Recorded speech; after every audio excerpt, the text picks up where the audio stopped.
So what social housing does is basically we take the property we own, we say we're gonna take this property and we're gonna develop housing ourselves. We're gonna take a proactive approach as government. And so it's DC owned, mixed income housing. And the way we fund this housing and the legislation calls for is basically we have a third of all units which are deeply affordable. That's the families that are making the 30% median income or less. We do a third that are basically at that very affordable, which for families making 50% median income or less, and then a third of the apartments are market rate to subsidize affordability in the rest of the building.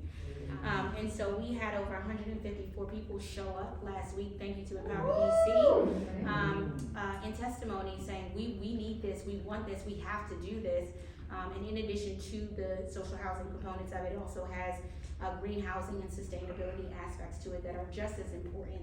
I don't have to tell you about environmental justice issues, but know that we deal with it greatly in the district. Most of our young people are dealing with asthma, and issues of asthma are directly correlated. I have another legislation, a green bill for lead pipe replacement, because we still have lead going into water. And let me say that the impact of lead on children is 5 times that of adults. And if they have lead in their system, they develop intellectual disabilities, physical disabilities, that have long-term impact. So we cannot talk about these things sort of tangentially and not together. We're living under a system that needs our exploitation in order to function. It needs our oppression, our sickness, our suffering, our homelessness, all of those things. It literally needs that in order for it to be able to be maintained. And the way that it does that is through a class of people, this wealthy minority of folks who live off of the wealth that we make from the sweat of our brow. You ever sat on the edge of your bed and said to yourself, man, they don't pay me enough money for the work I do. You were right. They don't. And that money that you don't get, it don't disappear into thin air. It goes into the pockets of that same wealthy elite, the capitalist class, right?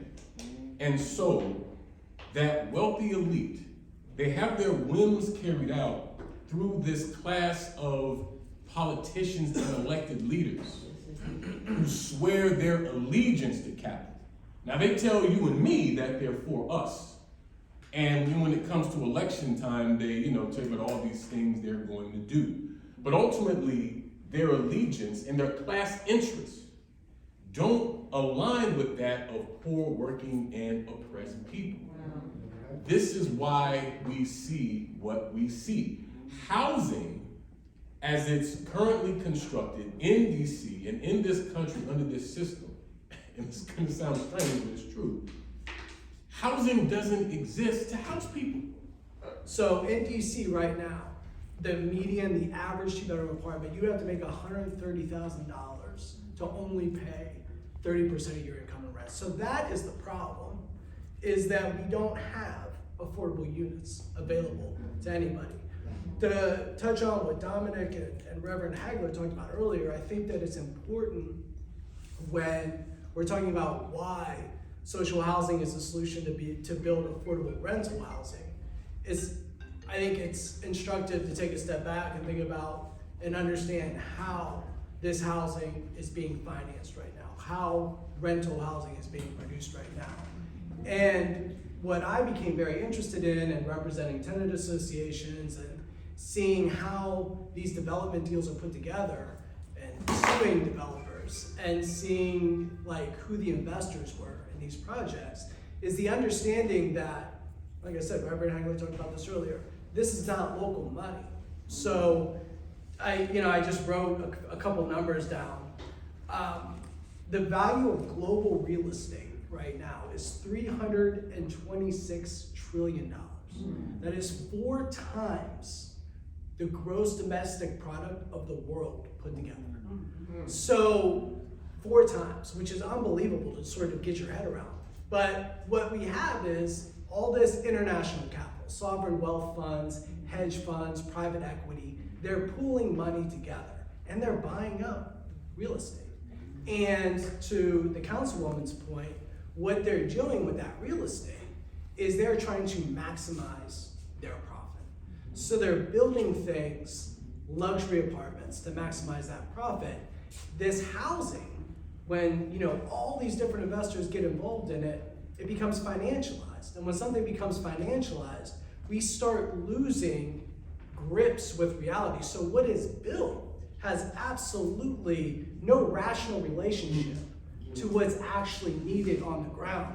Because it's not about providing for the needs of people in Washington, D.C. It's about maximizing profit for these development deals that are put together in crazy ways that people can't even fathom. And it's to fight back against that, we have to take control of how we produce housing. And we have to produce housing that rationally meets the needs of Washingtonians. And that is what social housing does, as the Councilwoman points out. Social housing is basically your government, which is you, using the resources of the government to build this deeply affordable, mixed income housing that is publicly owned and it pays for itself. And we can talk about the details a little bit more if people have, questions about how exactly it works.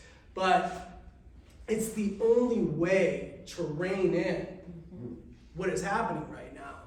And the thing the reason I became very passionate about this issue was, not only did I see how these investors were working these projects, but I saw the district was actually like throwing gasoline on this fire because the housing market is so hot right now because of all this international money coming in, buying up, whole neighborhoods.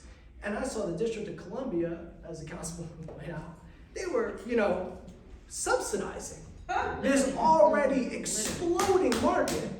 And to me, it was like, you gotta be so naive that you are giving away public land to a developer and they're gonna tell you they're gonna build affordable housing and it never shows up. So either, we're dealing with the most naive people in the world or, but I honestly think that the problem has been that there hasn't been an alternative presented. Social housing is that alternative. And what's next within the legislative process? This bill now has had a hearing, so it needs to be marked up by the committee. Markup is to make sure what the feedback we've heard, changes that need to be made. We've heard from advocates we need more tenant protection, we need more tenant empowerment in there. We need to take some of the things that we've learned from community land trust, put a part of this legislation. So what's next is marking this legislation up within the housing committee. Now we only have 2 legislative meetings left that are available for this, and so the idea that the housing committee at the moment is going to mark this up in time is a very real reality. But next year we don't have to we had a hearing on this legislation, so obviously it will be reintroduced. We do not have to have a rehearing. So what I'm asking advocates to do is to, within the current housing committee and whoever the next housing committee chair is in the next housing committee, that we mobilize and call, email, and make sure that the markup of this legislation is going to be a priority for the new housing committee and the chair of that housing committee. And when we get to budget, there is an opportunity for us to fund some of these things within the budget, and so we're going to be mobilized during budget season to get funding to start doing some of these projects. But even now, start speaking out. We got dispositions happening on Tuesday that are insane. Hill East. And one thing a part of this legislation is so important is it also brings in other aspects. We have other things we have to solve for in this city. We talked about nutrition and food, right? We have food deserts. We have a shortage of childcare facilities to take care of our children. That's right. We have some people who are in transit deserts as well. We talk about building a new bridge, a pedestrian bridge. Why are we giving away land near transit is beyond me. That should be the number one space we should be capitalizing on as a community and taking that land and building, because when you build housing near transit, you allow for people to be able to get to and from work, to and from spaces and places.